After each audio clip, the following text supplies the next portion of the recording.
ओम नमः सिद्धेभ्यो।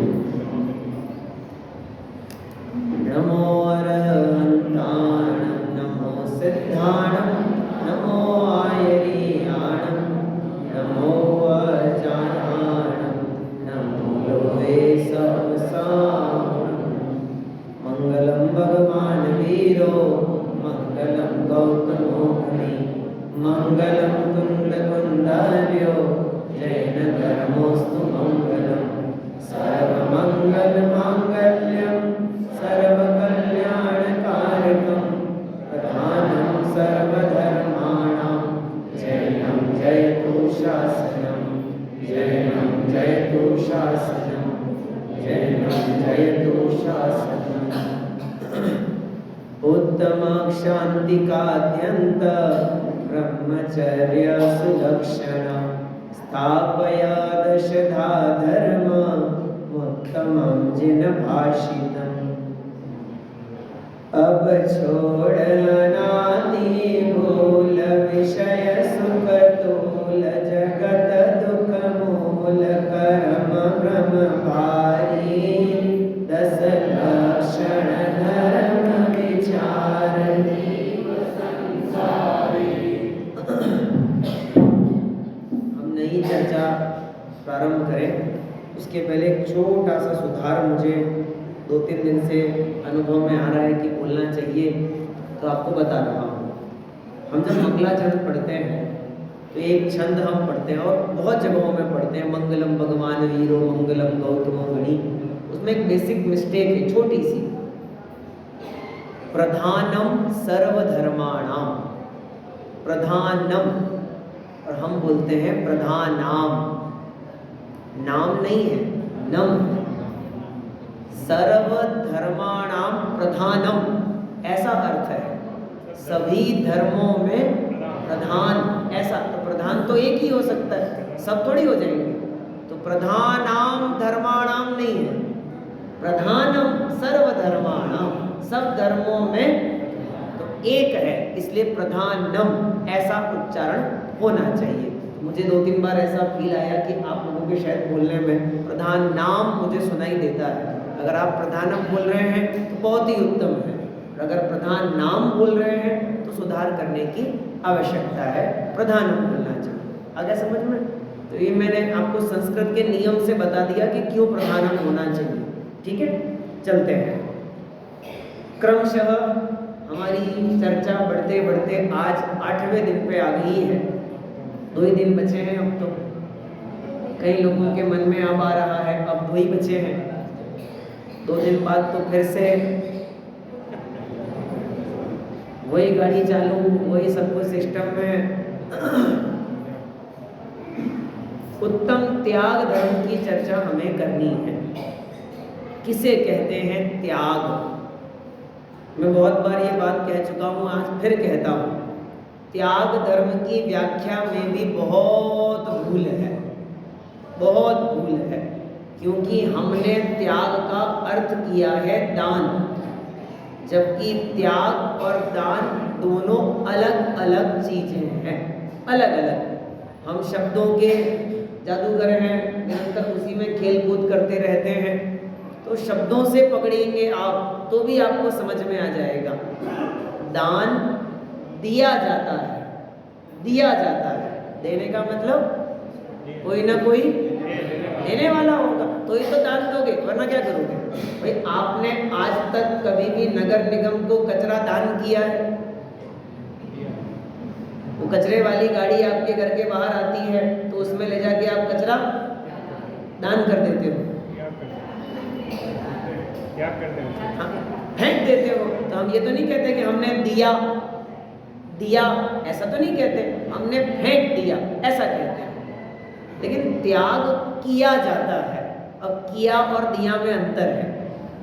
जब हम देते हैं तो कोई ना कोई लेने वाला होना चाहिए तो दान बनेगा, और जब हम त्याग करते हैं तो कोई अपेक्षा नहीं है कि होवे तो होवे, नहीं होवे तो कोई फर्क नहीं पड़ता, बिल्कुल कोई चिंता नहीं है। अपनी कार में बैठे बैठे हमने केला खाया और उसका छिलका खिड़की के बाहर फेंक दिया, कोई उठाए तो उठाए, नहीं उठाए तो कोई चिंता नहीं है हमें कोई विकल्प नहीं है कि उसका क्या होने वाला है। त्याग उत्कृष्ट वस्तु है, उत्कृष्ट परिणाम है। दान थोड़ा नीचा है, बहुत नीचा है। त्याग और दान की तुलना करें तो त्याग का पड़ा सदैव भारी होगा, दान का सदैव नीचा, बहुत नीचा होगा। लेकिन क्या करें, जब जब त्याग धर्म आता है तब तब लोग दान मांगते हैं। मांगना तो क्या चाहिए कि त्याग करो, त्याग करो, और हम क्या कहते हैं, दान करो, दान करो। जैन दर्शन में त्याग कर आगे बढ़ा जाता है। त्याग कर आगे बढ़ना है तो त्यागना पड़ता है, दान करके नहीं बढ़ा जाता। दान हमारा कर्तव्य है, दान हमारा आवश्यक भाव है, हमारी भूमिका में दान करना जरूरी है। लेकिन इस भूमिका से आगे बढ़ना है तो फिर क्या करना पड़ेगा, तो त्याग करना पड़ेगा। दान करते करते हम आगे नहीं बढ़ पाएंगे, क्या करना पड़ेगा, त्याग करना पड़ेगा। अगर शावक अवस्था से मुनि अवस्था में आना है तो क्या बढ़ाना पड़ेगा, त्याग बढ़ाना पड़ेगा। दान बढ़ा करके नहीं कि कल हमने 100 का दिया आज 1000 का देंगे, अब मुनि बन सकते हैं ना। कल 1000 का दिया आज लाख का देंगे, अब तो मुनि बन सकते हैं ना, नहीं बन सकते। दान करने से नहीं बनेंगे। श्रमण अवस्था, मुनि अवस्था धारण करनी है तो त्याग धारण करना जरूरी है, छोड़ना पड़ता है। किसको छोड़े, किसको छोड़े, तो पहले तो ये नक्की करना कि निश्चय पने से सामग्री का त्याग होता ही नहीं, क्योंकि निश्चय से सामग्री मेरी है ही नहीं। आया समझ में, नहीं आया, है ना। मैं आपकी जेब से 100 रुपया निकालूं और इनको दे दूं और कहूं कि मैंने 100 रुपए का दान किया, बराबर है। हमारे यहाँ सिस्टम है ऐसा, बहुत लोग करते हैं। क्या पता है क्या, जैसे उनको पता चले ना कि आप समय शिखर की वंदना करने गए हो तो फोन करेंगे, मेरे नाम के 500 रुपये चढ़ा देना, मेरे नाम के। कुछ तो और भी समझदार होते हैं, वो तो कहते हैं मेरे नाम की धोख लगा देना, मेरे हिस्से की वंदना करके आ जाना। बोलते हैं कि नहीं बोलते, बता दो आप, ऐसे ही बोलते हैं। अब प्रश्न मेरा बहुत सिंपल सा है कि हमने यहाँ से फोन करके उसे कहा कि तुम 500 रुपये दे देना, 500 रुपये चढ़ा देना गुल्लक में, और उसने 500 रुपये गुल्लक में चढ़ा दिए। अब प्रश्न ये है कि दान किसने किया,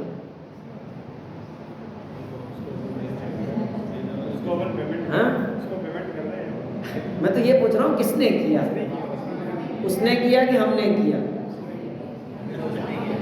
हाँ, उसे तो देना ही नहीं था, वो तो 100 रुपये देने वाला था। हमने फोन किया तो 500 दे रहा है भाई, वो तो 50 और 100 में निपटाने वाला था काम को। हमने फोन करके बोला तुम 500 दे देना, हम तुम्हें दे देंगे घर आने के बाद में। फिर से प्रश्न, दान किसने किया?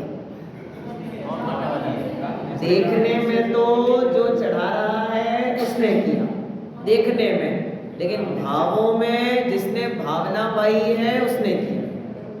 यानी दान क्रियात्मक है, ये एक पक्ष है, लेकिन दान भावात्मक है, ये अलग पक्ष है।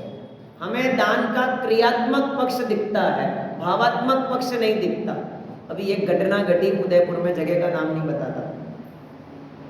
माता जी का आगमन हुआ, आदिका जी का, और चौका हुआ। आदिका मुनिराज तो ऐसे ही होते हैं, जहाँ वृत्ति पूरी होगी, कल भी कहा था हमने, जहाँ उनकी वृत्ति पूरी होगी वहाँ आहार लेंगे, वरना नहीं लेंगे। तो इस वाले घर में वो लोग चौका लगाने के लिए खड़े थे। नवदा भक्ति पूर्वक पड़गाहन हुआ, लेकिन उनकी वृत्ति पूरी नहीं हुई तो वो आगे चले गए, और 4 घर दूर छोड़ के दूसरे घर में उनका चौका, मतलब उनका पड़गाहन हो गया, और वो आहार लेने के लिए जाने लगे। तो इधर वाली महिला ने चिल्ला के कहा, वे हमने भी तो खाना बनाया था, हमारे खाने का क्या होगा?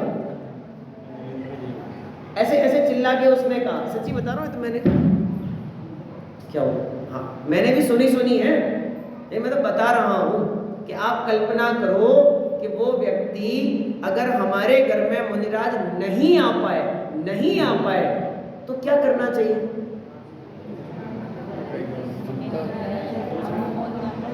हाँ, दुखी तो होना चाहिए ना, बहुत दुखी होने की जरूरत है। हमने खाना बनाया, हमने तैयारी करी, शुद्ध भोजन बनाया, कुएं का पानी लेके आए, सुबह से मेहनत कर रहे हैं, सब कुछ कर रहे हैं और आप आहार ही नहीं करोगे, ऐसे थोड़ी चलता है। करना पड़ेगा। भावात्मक क्रियात्मक नहीं।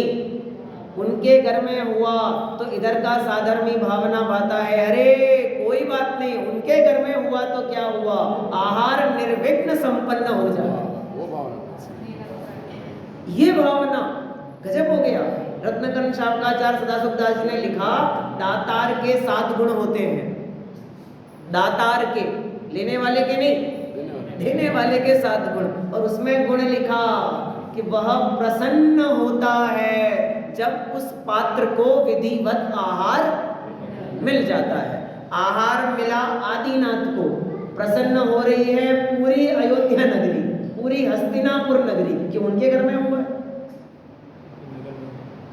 उनके घर में आहार हुआ कि नहीं, किसी भी घर में हुआ हो, लेकिन हो जाए बस। अरे हम तो ये भावना भाते हैं कि हम जब आहार करने बैठते हैं तो ये बोलते हैं कि 3 काल में, 3 लोक में, जितने 2.5 द्वीप में 3 कम 9 करोड़ मुनि भगवंत हैं, वे सब निरंतराय उनका आहार संपन्न हो जावे। ये भगवान हमारी ये भावना आ रहा है समझ में? कितना विशाल है हमारा दर्शन। हमें लग रहा है हाथ से लेके देंगे तो ही पुण्य बंधेगा, वो कह रहे नहीं दोगे तो भी बन जाए। याद करो प्रथमानुयोग की वो कथा कि 2 मुनिराज का आहार हुआ, देने वाले 3 जन थे और अनुमोदना करने वाले 4 जन थे। ध्यान में आ रही कहानी? आ गई ध्यान में? देने वाले 3, लेने वाले 2 और अनुमोदना करने वाले 4। तो वो अनुमोदना क्यों कर रहे थे? हाथ लगा देते जाकर के? नहीं लगा सकते थे। क्यों नहीं लगा सकते थे? क्योंकि तिर्यंच थे। आहार 4 गति में केवल मनुष्य गति का जीव ही दे सकता है। नियम मुनियों को आहार केवल और केवल मनुष्य गति का जीव दे सकता है और कोई गति का जीव नहीं दे सकता।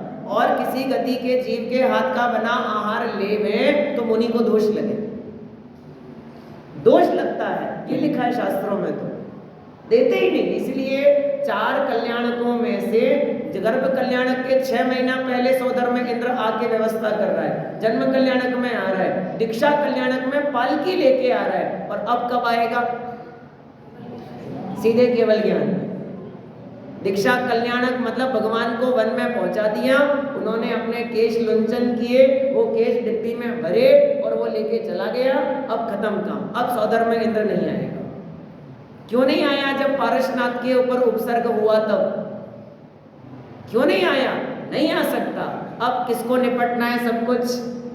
मनुष्यों। अब किसी का कोई काम नहीं। अब आहार की व्यवस्था, जब तक मुनि दीक्षा नहीं ले रहे तब तक तो खाना पीना सब कुछ कौन कर रहे? देव कर रहे। लेकिन जैसे ही मुनि दीक्षा हो गई, अब खाना कौन खिलाएगा? अब तुम्हारी जिम्मेदारी। जो संयम ले सकता है वो ही संयमियों को आहार करा सकता है। आ रहा है समझ में विषय? भावात्मक नहीं हुआ कोई बात नहीं, भावना उत्तम रखिए, ये दान है। और त्याग में थोड़ी अलग विषय। अब थोड़ा कंपैरिजन करते हैं दोनों के बीच में। एक तो मैंने बता ही दिया कि दान में लेने वाला जरूरी है और त्याग में कोई जरूरी नहीं है। दान अच्छी वस्तु का होता है, अच्छी वस्तु का, और त्याग बोलना नहीं, रुको, हाँ गड़बड़ नहीं कर देना। अभी आप अच्छी का उल्टा कर दोगे बुरी वस्तु का, ऐसा नहीं है। दान अच्छी वस्तु का होता है, त्याग वस्तु को बुरा जानकर किया जाता है।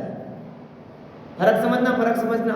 बुरी वस्तु का नहीं बोला मैंने, बुरी वस्तु का नहीं, वस्तु को बुरा जानकर। राजपाट बुरे हैं नहीं, उन्हें राजपाट बुरे लग रहे हैं, लग रहे हैं। मुनि दीक्षा लेने की जब भावना आई ना, तो राजा ऋषभ देव को वो राजपाट बुरे लग रहे हैं, इसलिए छोड़ के जा रहे हैं। उन्हें वस्त्र, आभूषण, आभरण सब क्या लग रहे हैं? बुरे लग रहे हैं। बुरे हैं नहीं, वो तो जैसे हैं ऐसे हैं, लेकिन उन्हें उस समय वो बुरे लगे, इसलिए छोड़ के जाते हैं, कोई चिंता नहीं करते। मुनि दीक्षा लेके जब सुकौशल स्वामी के पिता जाते हैं, तो गर्भ में आए हुए पुत्र को राज तिलक करके चले जाते हैं। त्याग दान नहीं, क्या कर दिया उन्होंने? कोई विकल्प नहीं। दान देने पर हमें सोचना पड़ता है किसको दें, कितना दें, क्या दें, कब दें, और त्याग करने में कुछ नहीं सोचना पड़ता। जब करो तब हो सकता है, कोई चिंता की बात नहीं है कि कौन लेगा, लेगा तो लेगा, नहीं लेगा तो उसकी मर्जी। हमें क्या करना? दान देने के बाद भी ये विचार आता है, जाकर के देखे तो सही कि हमारे दान का उपयोग क्या हुआ, क्या हुआ उपयोग। लेकिन त्यागने के बाद बहुत खतरनाक वाक्य है, बहुत बुरा शब्द है। आजकल हम सब क्या है, वो कमोड वाले हो गए ना। हाँ, पहले जमाने में जब खुले में शौचालय होते थे, मतलब शौचालय होते ही नहीं थे, तब जब शौच करने बाहर जाते थे ना, तो जिस स्थान पे बैठ के शौच करी और वहां से उठ के आए, तो पीछे मुड़ के देखते होगे ना, देखते होगे पीछे मुड़ के कि कौन ले रहा है, कौन नहीं ले रहा है, क्या हो रहा है। जैसे उसको एक बार छोड़ने के बाद उसको देखने का भाव भी नहीं आता, विचार भी नहीं आता, यानी ऐसा त्याग करते हैं कि एक बार सामग्री छोड़ दी तो बस छोड़ दी। अब उसके प्रति किंचित भी राग, उसके प्रति किंचित भी ममत्व ये बिल्कुल नहीं रहता। इसका नाम त्याग है। त्याग, छोड़ दिया सो छोड़ दिया। हमने हमारे नौकर को हमारे उतरे हुए कपड़े पहनने को दिए। कौन से वाले? उतरे, समझ में आता ना, उतरे हुए। हमारे उतरे हुए कपड़े हमने उसे पहनने को दिए, और वो हमारे कपड़े पहन के आया, तो हमें ये भाव आया, ये तो मेरा ही है, मेरा ही है, ब्रह्म में हो। अगर आपने त्याग दिया है तो मेरा कैसे कहते हो? त्याग देने के बाद में मैं पना तो हो ही नहीं सकता, और मैं पना है इसका मतलब आपने बाह्य में छोड़ दिया, लेकिन भाव में तो पकड़ के रखा है बराबर। हमारे पुराणों में कथा है दो मुनिराजों की, वारिशेण और पुष्पडाल। नाम सुने आपने? वारिशेण मुनिराज और पुष्पडाल मुनिराज की। वो पुष्पडाल मुनिराज अपनी नगरी में जब पहुंचे, अपनी नगरी का मतलब जिस नगरी के वो निवासी थे, उस नगरी में जब इनके दीक्षा की कहानी भी बड़ी जबरदस्त है। दीक्षा की पता है क्या? दीक्षा में क्या हुआ था इनके?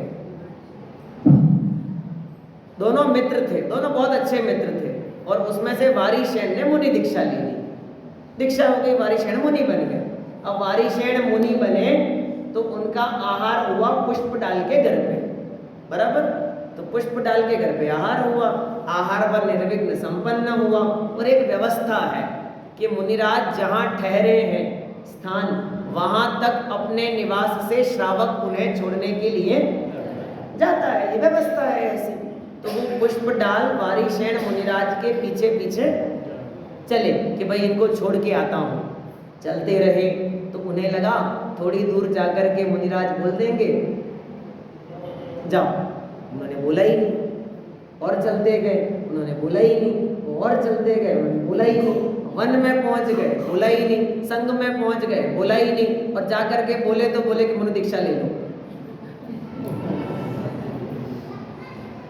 अब वो तो प्लानिंग ही नहीं करके आया था अपनी, उसके दिमाग में तो कुछ और ही प्लानिंग चल रही थी। काणी स्त्री थी उसकी, और उसके प्रति बहुत प्रेम था उसको, वारिशेण पुष्पडाल को। बन गए मुनि वो भी वारिशेण के कहने पे। अब बन तो गए, लेकिन बार बार आहार लेने उसी गली में जाना, उसी गली में। तो तो वारिशेण मुनिराज को जब ये बात नोट में आई कि बार बार उसी गली में क्यों, पूरे नगर में कहीं और गली में क्यों नहीं, तो विकल्प आया कि कहीं ना कहीं अभी अटका पड़ा है। ये छोड़ तो दिया, छोड़ा नहीं है, पकड़ के रखा है। मेरी पत्नी, मेरी पत्नी, मेरा महल, मेरी संपत्ति, पकड़ के रखी। ऐसे ही समझना, त्यागने के बाद भी अगर उस वस्तु के प्रति ममत्व रहता है तो वो त्यागा हुआ भी न त्यागे हुए के बराबर है, ऐसा समझना चाहिए। आ रहा है विषय समझ में? आगे चलते हैं। क्या क्या बातें हो गई? त्यागने के बाद वस्तु का विचार नहीं होता और दान देने के बाद भी हम विचार करते हैं। त्याग वस्तु को बुरा जानकर किया जाता है और दान उत्तम वस्तु का दिया जाता है। दान देते समय किसी का लेने वाला होना जरूरी है, लेकिन त्यागते समय कोई लेने वाला होवे नहीं होवे कोई चिंता नहीं, कोई विकल्प नहीं, कोई विकल्प नहीं, ऐसी दशा होती है। और आगे चलते हैं तो फिर हम तो जब चर्चा पढ़ते हैं, चाहे ध्यानत राय जी को पढ़े, चाहे अभी पीछे आप पढ़ेंगे मंगत राय जी को, सबने जब त्याग की चर्चा करी तो हमेशा नाम लिखा दान। तो लोगों ने कर दिया त्याग का व्यवहार रूप है दान। बिल्कुल गलत। त्याग व्यवहार है, निश्चय से तो त्याग होता ही नहीं, क्योंकि वस्तु मेरी, मैंने कहा था ना, मेरी जेब से निकले तो मैंने त्यागा, लेकिन दूसरे की जेब से निकाल के दिया तो मैंने क्या दिया? आराकरण क्या है बल? मैंने दूसरे से उधार मांग के पैसा गल्लक में चढ़ा दिया तो मैंने ध्यान दिया ना कि नहीं उसने दिया, तुमने क्या किया? ऐसे ही मैंने वस्तु को छोड़ा, भाई वस्तु तुम्हारी कभी थी ही नहीं तो तुमने छोड़ी कैसे? इसलिए निश्चय से तो त्याग कभी होता ही नहीं। तो फिर त्याग किसका करना चाहिए? सुनना ध्यान से। एकत्व भाव का, ममत्व भाव का, कर्तृत्व भाव का, भोक्तृत्व भाव का, इनका त्याग करना है। वस्तु नहीं छोड़नी, वस्तु में अपनापन छोड़ना है। अपनापन, शरीर नहीं छोड़ना, शरीर में अपनापन छोड़ना है। अपनापन ये छूट जाए तो शरीर छूट जाने की भी चिंता नहीं सताती, और अपनापन नहीं छूटे तो शरीर छूटने का भय सदा काल बना रहता है। यानी छोड़ने लायक वस्तु जगत में यदि कोई है तो मिथ्यात्व है, एकत्व भाव है, ममत्व भाव है, अपनेपन की भावना है, ये त्यागने योग्य भाव है। आ रहा है समझ में? इनका आप दान नहीं कर सकते। क्या कर सकते हो? त्याग। दान कितने प्रकार का? चार। दान 4 प्रकार। कौन कौन से 4 प्रकार? औषधि, अभय, आहार और शास्त्र। अब इन सब का दान हटा करके त्याग लिख के देख लो एक बार, अगर दोनों बराबर हैं तो। दान हटा के त्याग लिख दो। कौन सा त्याग? औषधि त्याग। तो औषधि दान और औषधि त्याग एक ही चीज है ना? समझो समझो, आप कर सकते हो प्रयोग एक के स्थान पे दूसरे का। औषधि त्याग का मतलब होता है मैं औषधि नहीं सेवन करूंगा, और औषधि दान का मतलब होता है किसी को देना। तो इसका मतलब त्याग दान बराबर नहीं है। आगे चलो, आहार त्याग और आहार दान एक ही चीज है? एक ही चीज है दोनों? नहीं। हम भोजन नहीं करें तो आहार त्याग, और हम किसी को भोजन करवावें तो आहार। कितना सरल है। शास्त्र त्याग और शास्त्र दान, कितना सरल है समझना। शास्त्र को त्यागने का मतलब जो मूर्ख लोग करते हैं दुनिया में, कि हम सब कुछ करेंगे बस जिनवाणी खोल के नहीं पढ़ेंगे, हम सबकी सुन लेंगे, जो कहेगा जो मान लेंगे, पर जिनवाणी खोल के मिलान नहीं करेंगे। एक बार भी खोल के पढ़ेंगे नहीं। ये जिन शासन का वक्ता कैसा होना चाहिए, श्रोता कैसा होना चाहिए, ये पढ़िए आगम में आप, और तब पता चलेगा कि वक्ता का निर्णय करना भी जरूरी है।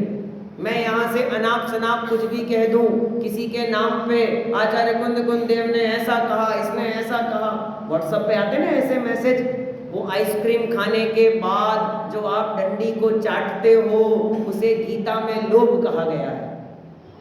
ये भगवान कृष्ण को गीता में यही बात मिली कहने के लिए कि डंडी चाटोगे उसका नाम लोभ है।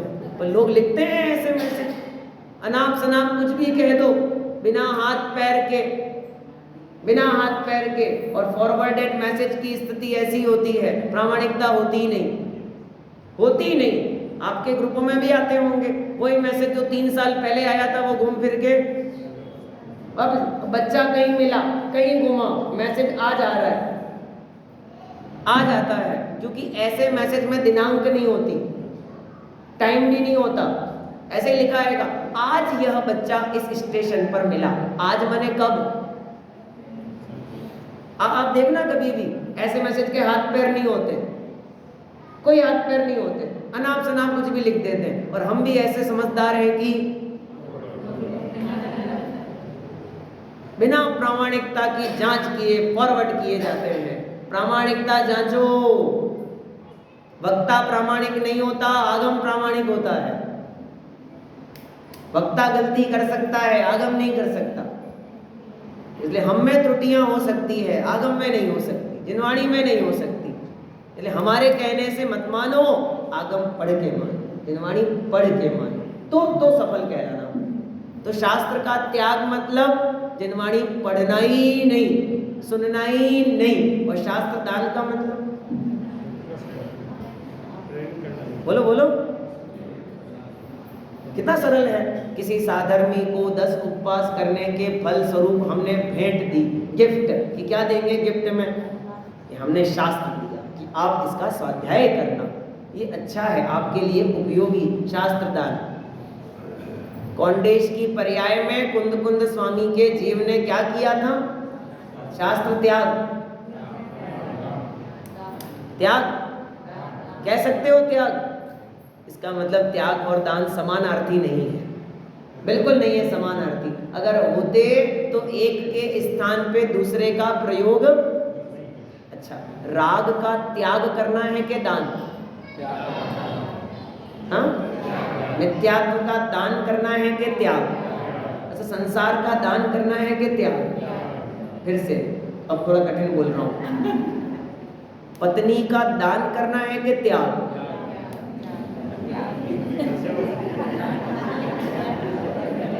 नहीं, मैं तो सरल बात पूछ रहा हूं। दान कर सकते हैं? कर सकते हो दान?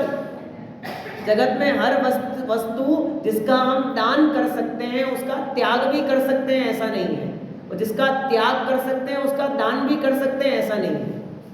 कोई नियम नहीं है ऐसा, इतना सरल है। वस्त्रों का दान भी कर सकते हो, त्याग भी कर सकते हो। आभूषणों का दान भी कर सकते हो, त्याग भी कर सकते हो। आहार का दान भी कर सकते हो, त्याग भी कर सकते हो। लेकिन कषायों का दान नहीं कर सकते, सिर्फ त्याग ही किया जा सकता है, दान नहीं किया जा सकता। क्योंकि त्याग में वस्तु बुरी लगती है, ऐसा जानकर छोड़ते हैं, ऐसा जानकर छोड़ते हैं। ये विचारने लायक विषय है। ठीक है, पढ़े अपन विषय। पंडित जी क्या लिखते हैं यहाँ पे? त्रस थावर हिंसा टार ज्ञान उपकार दान विचार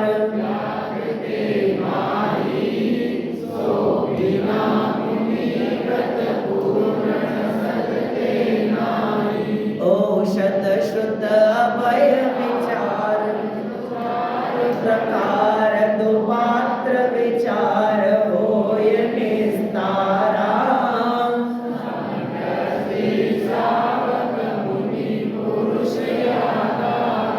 जिन मत निंदक नर नारी द्रोही कलुषित आचारी ये है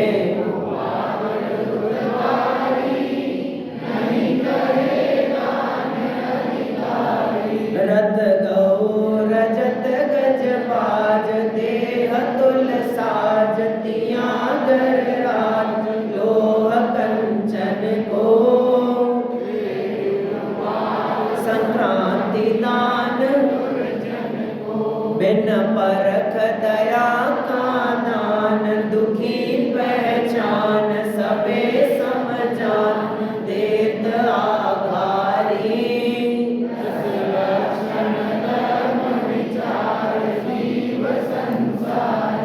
शुरुआत करिए आप। दान विधि 4, दान के 4 विध, विध माने प्रकार, दान के 4 प्रकार हैं, उसमें से 2 के नाम आगे लिख दिए। त्रस, थावर, हिंसा, टार। कौन सा दान है? अभय दान। त्रस, स्थावर जीवों की रक्षा करना चाहिए। कौन सा दान कहा?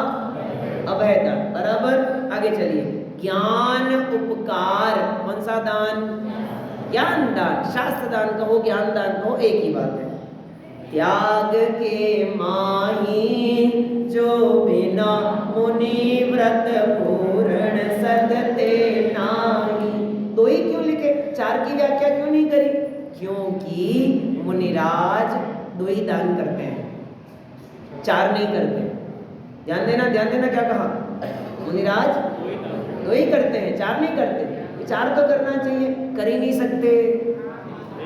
आहार दान मुनिराज कर ही नहीं सकते, औषधि दान मुनिराज, तो क्या करते हैं? 2, एक ज्ञान दान, दूसरा शास्त्र दान।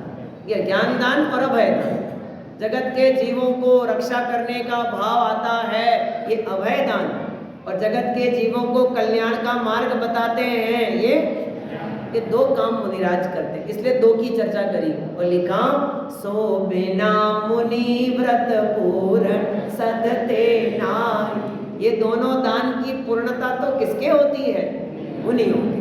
सच्चा अभय दान तो मुनि कर पाते हैं। हम पानी छान के पी रहे हैं तो भी पापी हैं, तो भी पापी हैं, और वे प्रासुक जल का उपयोग कर रहे हैं, 4 हाथ देख के गमन कर रहे हैं, लेकिन वे महाव्रती हैं। उनके निमित्त हिंसा नहीं होती होगी? होती होगी, बिल्कुल होती होगी, लेकिन फर्क है। एक शब्द लिखा आचार्य कुंद देव ने, यत्नाचार। यत्नाचार पूर्वक वृत्ति करते हुए यदि कदाचित हिंसा हो भी जाए तो मुनिराज को पाप बंध नहीं होता, और अयत्नाचार पूर्वक वृत्ति करते हुए यदि प्राणी ना भी मरे तो भी हमें हिंसा का दोष जब है। कहाँ लिखा है? सुना है आपने ऐसा कहीं पे? कुंद शतक की गाथाएं पढ़िए आप। प्राणी मरे या ना मरे हिंसा अयत्नाचार से। किससे? अयत्नाचार। आप देख सोच कर काम नहीं करते तो आपको पाप लगेगा, भले ही हिंसा नहीं हो रही है तो भी लगेगा। हम मतलब आपने पानी छाना और उसमें जीव हिंसा नहीं हो रही है, लेकिन आपने प्रमाद किया, आपने दोष लगाया, तो पाप लगेगा, बराबर पाप लगेगा। मैं कल वाले विषय से थोड़ा कनेक्ट करता हूँ इसको। विनय क्या होती? विनय कल शब्द लेना मैंने, विनय का। हमारे यहाँ जो जल लेने जाते हैं साधर्मी, हमारे यहाँ मोक्ष मंडल में अभी भी कुएं का ही जल आता है अभिषेक के लिए, तो वो जल लेने जाते हैं सुबह सुबह। पीछे वहाँ पे कौन सी धर्मशाला है ना, संभवनाथ जी वाली धर्मशाला, वहाँ कुएं में जल लेने जाते हैं। तो वो कुएं का जल निकालते हैं और गड़े में छान के भरते हैं। तो वो 2 पात्र लेके जाते हैं, एक बाल्टी और एक जिसमें जल लाना है वो पात्र। तो वो जो लाने वाले साधर्मी है हमारे, उनकी शक्ति, कड़कपना कितना ज़बरदस्त है कि मैं भी गया 1-2 बार, तो मैंने देखा है कि कभी कभार जैसे आपने कुएं की बाल्टी निकाली और बाल्टी को ऐसे पकड़ के आपने पानी ढोला, और उसी हाथ से अगर आपने छने जल का गड़ा पकड़ लिया, अरे समझ में क्या कह रहा हूँ मैं? अनछने पानी की बाल्टी उसी हाथ से पकड़ी थी और उसी हाथ से आपने छने हुए जल का गड़ा पकड़ लिया, ऐसे हाथ डाल के, बोले जल अशुद्ध हो गया, बाहर निकालो, आउट। इतने समय हो गया। हाँ हो गया। एक बूंद भी, एक बूंद भी टपक के इधर से इधर गिर गई, इधर से इधर। आपको कह रहा हूँ विशेष ध्यान रखने योग्य बात है ये। एक बूंद भी इधर से इधर टपक के गिर गई तो वो पानी अनछना हो गया, अनछना हो गया पूरा का पूरा। अब क्या करें? फिर छाना। फिर कौन छानेगा? क्या फर्क पड़ता है, इतना सही तो था अभिनय। आपने ऐसा समझा कोई देख नहीं रहा है और आपने ले लिया, उपयोग में आ गया। फिर याद करो, प्राण ही मरे या ना मरे इंसान, किससे किससे? आयत्नाचार से। आपने प्रमाद पूर्वक वृत्ति करी है, आपको पाप लगेगा, पाप लगेगा बिल्कुल, प्राणी मरे चाहे नहीं मरे। और मुनिराजों के लिए क्या लिखा? पर बंद होता है नहीं जब रहे यत्नाचार से। मुनिराज यत्नाचार पूर्वक वृत्ति करते हैं तो जीव हिंसा होती नहीं, और कदाचित हो जाए तो भी पाप नहीं लगेगा। क्या गजब स्वरूप है! क्या कहना चाह रहे? अवैध दान, मुनिराजों की करुणा वृत्ति कितनी अद्भुत है। जैन, मैं बहुत बार ये बात कहता हूँ, कभी अलग अलग विषय बहुत सारे उपयोग में घूमते रहते हैं। जैन दर्शन की विशालता, सार्वभौमिकता, यूनिवर्सलिटी, कितनी विशाल दृष्टि है जैन दर्शन की। हम रोज पूजन करते हैं, रोज, और जब हम पूजन पूरी करते हैं, शांति पाठ पढ़ते हैं, तो हम एक बात कहते हैं, पता है क्या? हे भगवान, हम चाहते हैं कि जगत के सभी जीव सुखी हो जाए।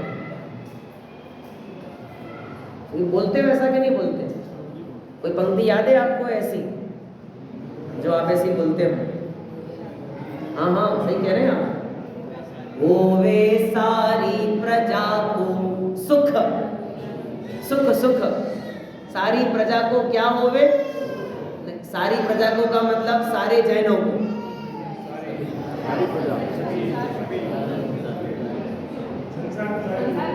मुझे गजब हो गया। सारी प्रजा को का मतलब अजैनों को भी, एक इंद्रिय, दो इंद्रिय, तीन इंद्रिय, जो मंदिर नहीं आ रहे उनको भी, हाँ उनको भी। सारे जीव क्या हो जावे? सुखी सुखी सुखी, सब जीव सुखी हो जावे। कितनी बड़ी बात! आगे जाके लिखा, सुख बल युत हो धर्मधारी नरेशा, होवे वर्षा समय पे। हमारे घर पे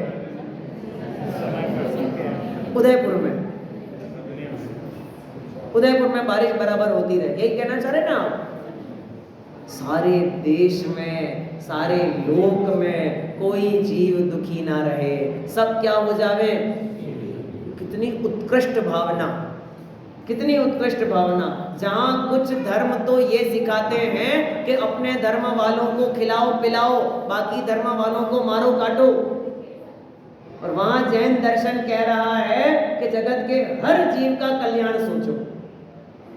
कोई जीव आपकी निंदा का पात्र नहीं बनना चाहिए, कोई जीव आपके क्रोध का पात्र नहीं बनना चाहिए, किसी का बुरा मत सोचो। अरे आपके दुश्मन का भी आप भला बोल के आए हो अभी अभी भगवान के सामने, यही बोल के आए हो, सबका भला। सबका मतलब मेरे दुश्मन का भी, हाँ, जो मुझे गाली गलौज करता है उसका भी, जो मुझे अपमानित करता है उसका भी, जो मेरी निंदा करता है, यानी सब सांसों को खुश हो जाना चाहिए कि मेरी बहू रोज ये भावना भाती है कि मैं खुश हो, मैं सुखी हो जाऊं। नहीं भारी भावना, अप्रत्यक्ष पने, लेकिन बात तो रही ही है। तो कल से ध्यान रखना बोलने में कि जब ये पंक्ति बोलो तो मन में सोच देना कि सब सुखी हो जाओ बस इसको छोड़ के, ऐसा ही ना? क्या गजब! मैं तो विस्मरण हूं। आगे कई कई विधानों में तो ऐसी पंक्तियां लिखी हैं, मौसम की अनुकूलता बनी रहे सर्वत्र, सभी जगह क्या रहे? गजब! किसी का बुरा नहीं चाहते, किसी का अहित नहीं चाहते, ऐसा हमारा जैन दर्शन है। और इस जैन दर्शन के अनुयायी जो महामुनिराज हैं, उनकी चित्त वृत्ति तो इतनी कोमल है कि एक तिनके को भी वो दुखी नहीं देखना चाहते, करना नहीं चाहते। इसलिए यत्नाचार पूर्वक चलते हैं, बोलते हैं, उठते हैं, बैठते हैं, सामग्री रखते हैं, उठाते हैं, मल मूत्र श्लेषम का परिहार भी निर्जंतु धान विलोकी के, ऐसा करते हैं। अभय दान मुनिराज के। दूसरा नंबर क्या लिखा? ज्ञान, ज्ञान दान करते हैं हमारे मुनिराज। आगे लिखा, औषध श्रुत अभय आहार जो चार प्रकार दो पात्र विचार होय निस्तारा समदृष्टि श्रावक मुनि चार प्रकार का दान औषधि शास्त्र अभय आहार। तो उन्होंने कहा दो चार प्रकार का दान दो किसको देवे तो कहा पात्र विचार क्या करके देना। ये बड़ा जबरदस्त विषय है पात्र विचार करके देना बिना विचारे नहीं देना कि नहीं किसी को भी दे दो ना ना ना ना पात्र के भेद हैं। पात्र के पहले तो शब्दों को पकड़िए पात्र कुपात्र अपात्र तीन शब्द बोले मैंने पात्र कुपात्र और अपात्र बराबर। तो दान किसको देना है पात्र को देना है कुपात्र और अपात्र को उसकी चर्चा बाद में करेंगे। पात्र के तीन भेद हैं उत्तम मध्यम और जघन्य। उत्तम पात्र कौन है मुनिराज उत्तम पात्र हैं हमारे मुनिराज भावलिंगी संत ये उत्तम पात्र हैं। मध्यम पात्र कौन है व्रती श्रावक प्रतिमाधारी श्रावक वो है जगन मध्यम पात्र। और जगन्य पात्र कौन है अव्रती श्रावक चौथे गुणस्थान वर्ती सम्यक दृष्टि जीव जिसने कोई व्रत नहीं लिए तो भी वो कौन है जगन्य पात्र। आ गया समझ में। अब नीचे आ जाओ दो पात्र विचार होय निस्तारा समदृष्टि श्रावक मुनि पुरुष यादारा। समदृष्टि मतलब सम्यक दृष्टि समदृष्टि समान दृष्टि वाला अर्थ नहीं है सम्यक दृष्टि। कौन सम्यक दृष्टि दो चीज मुनि या श्रावक और इनके दो दो भेद कर दो पुरुष या दारा माने स्त्री। तो चार संग हो गए कौन कौन से मुनि आरिका श्रावक श्राविका हो गए चार भेद बराबर।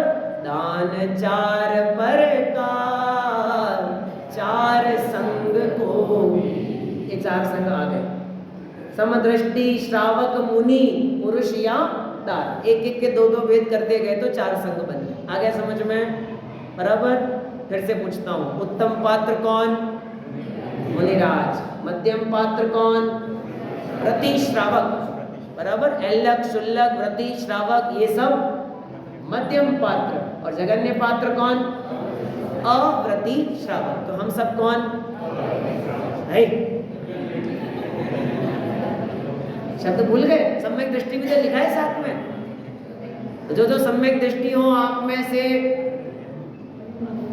जो आप में सम्यक दृष्टि हो वे सब तीसरे नंबर की कैटेगरी वाले हैं बराबर। कौन कौन है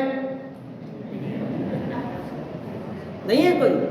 तो इसका मतलब ना तो हम उत्तम पात्र हैं ना हम मध्यम पात्र हैं और ना ही हम जगन्य पात्र हैं। तो अब तो दो कैटेगरी बची मेरे पास में कौन कौन सी कुपात्र और अपात्र दो कैटेगरी बची है बराबर। तो अब हमने पूछा पंडित जी हमको बताओ कि कुपात्र किसको कहते हैं। तो उन्होंने कहा जिन मत निंदक नर नारी द्रोही कलुषित अति आचारी ये है कुपात्र दुखकारी नहीं गए। कुपात्र है कौन कि जो जिन मत की निंदा करते हैं चाहे वह स्त्री हो चाहे वह पुरुष हो वो द्रोही हैं।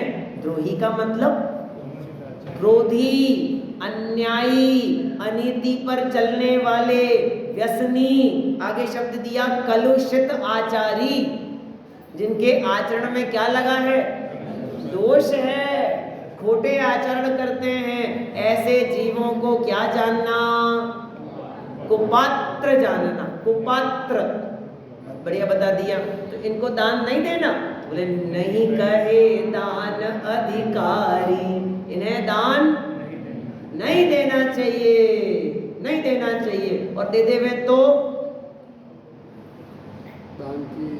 मेरी तो ताकत नहीं थी कहने की, लेकिन जब पद्मनंदी आचार्य देव को पढ़ा, दूसरा ही अधिकार है पद्मनंदी पंचविंशतिका का, दानोपदेश अधिकार, 54-57 कुछ छंद हैं उसमें, आप पढ़ना। पूरे अधिकार में एक ही विषय चलता है, दान दो दान दो दान दो। तो हमने पूछा कि किसको देवे, तो बताया उन्होंने कि इसको दो, इसको नहीं देवे तो कुपात्र को दे देंगे।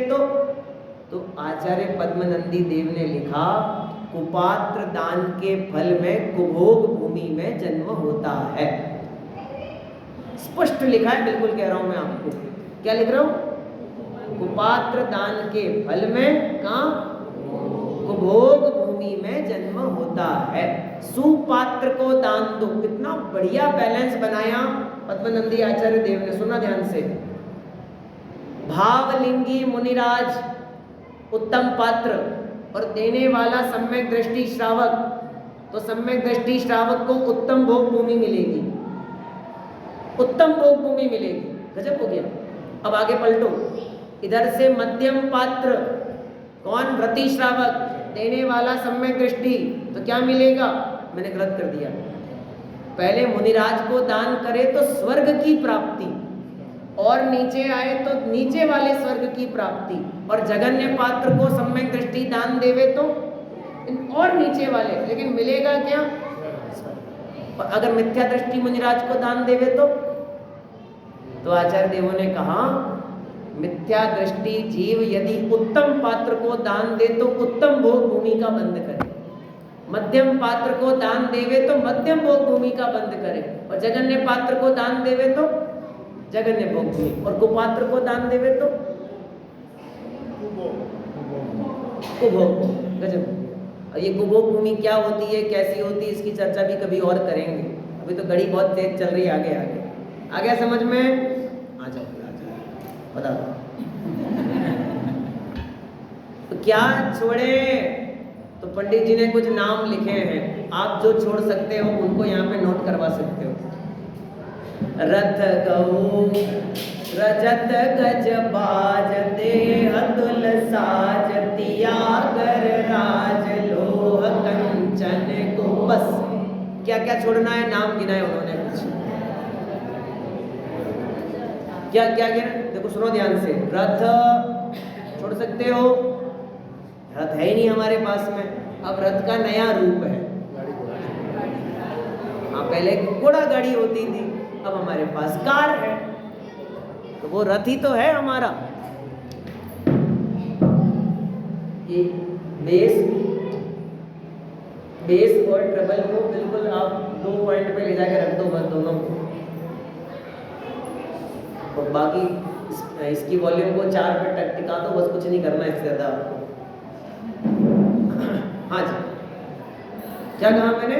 रथ हाँ छोड़ सकते हैं, कदाचित छोड़ सकते हैं। गऊ मतलब पहले जमाने में होती थी, और पहले जमाने में गाय को धन बोला जाता था, गोधन गाय। आगे लिखा रजत चांदी, ये तो नहीं छूटेगी, मुश्किल है।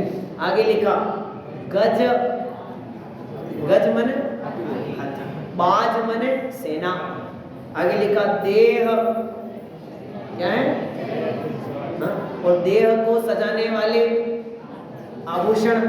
आगे लिखा तिया, पत्नी, घर, मकान, साज, घर को सजाने वाले जितने भी आइटम आपने लगाए हैं वो सब।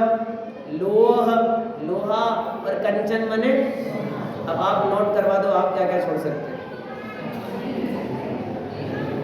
पंडित जी ने लिस्ट बना हमसे, हमको यही विकल्प आता है, क्या छोड़े? आप बता दो क्या छोड़े। हमने बता दिया ये छोड़ना, बताओ क्या छोड़ रहे, बता दो क्या छोड़ने वाले। फिर आगे एक पंक्ति उन्होंने और लिखी है, व्युत्पात संक्रांति दान दुर्जन को। दुर्जन माने अपात्र, बच गया था ना अपात्र हमारा। बोले अपात्र, कि अपात्र को दान करोगे तो क्या होगा? कि व्युत्पात संक्रांति, जो कुछ ऊपर हम कह के आए हैं ना उसका बिल्कुल उल्टा फल। यानी अगर सुपात्र को दान दिया तो स्वर्ग और भोग भूमि की प्राप्ति है, तो अपात्र को दान देने पर नरक निगोद की प्राप्ति, नरक निगोद की प्राप्ति। इतना कह रहे हैं आचार्य देव, बिल्कुल उल्टा कर दो, बिल्कुल विपरीत, इतना खतरनाक बात है। आगे लिखा तो करें क्या, तो अंतिम पंक्ति में कहा बिन परख दया का दान सबे समझान देत आगारी। आगारी मतलब कौन, हम। आगार मतलब मकान, जो मकान में रहते हैं उन्हें हम क्या कहते हैं, आगारी। दो प्रकार के जीव हैं, एक अलगारी और एक आगारी। आगारी मतलब घर वाले, हम गृहस्थ, और अनगारी मतलब मुनिराज। हाँ मुझे पता है, मुझे खत्म करना है भाई, मुझे मैसेज भेज रहे बार बार कि बंद करो बंद करो, हो गया टाइम, हमारा टाइम है। करे बच्चे ही नहीं करेंगे तो कौन करेगा। फिर से आ जाओ।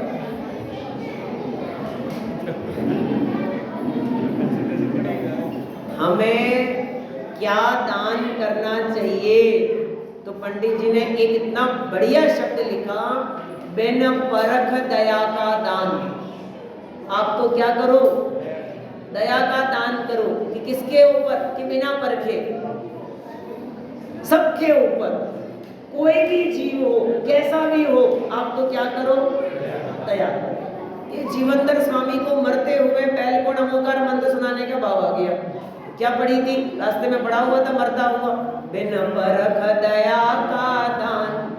ये मत देखो कौन है, मत देखो कौन सी जाति का है, कौन सी गति का है। अगर दया का भाव आए तो हमारा हृदय अच्छा है, करुणा का भाव आना चाहिए। बिन परख दया का दान कौन करे, देत आगारी। कौन आगारी, हम गृहस्थ हैं, तो हम वो वाला उत्तम दान नहीं कर सकते, तो ये वाला तो कर सकते हैं ना, कर सकते हैं ना। रास्ते चलते कोई कुत्ता, बिल्ली, गाय, भैंस, गधा, कोई तिर्यंच गति का जीव दिख जाए तो उसे डंडा नहीं मारना, डंडा नहीं मारना। कदाचित धूप में परेशान होता हो तो उसके मालिक को 2, 5, 10 रुपया दे करके कहना, भाई इसको छाया में खड़ा कर दे। हमको भी गर्मी लगती है तो उसको भी लगती होगी, थोड़ी उस पर दया कर। कोई बहुत वजन लाद के ले जाता होवे तो उसे कहना, भाई तू 100 रुपया मुझसे ले ले, लेकिन इस बेचारे के ऊपर तो दया कर, थोड़ी तो दया कर इसके ऊपर। ऐसा भाव हमको आना, जिसका चित्त दया से आर्द्र नहीं होता, आर्द्र माने विनम्र नहीं होता, गीला नहीं होता, जिसको दया का भाव नहीं आता, उसके हृदय में जिनवाणी कैसे उतरेगी। तो इसलिए जगत के सभी जीवों के प्रति क्या पालना, बिना विचारे, बिन परख शब्द दिया है ना, बिन परख दया का दान। दुखी पहचान सबे समझान, सभी जीवों को कैसा मानो, सम। ऐसा मानकर हमें सबके ऊपर दया भाव करना चाहिए। इस तरह ये उत्तम त्याग धर्म की चर्चा हम यहाँ पूरी करते हैं। ओम नमः शिवाय।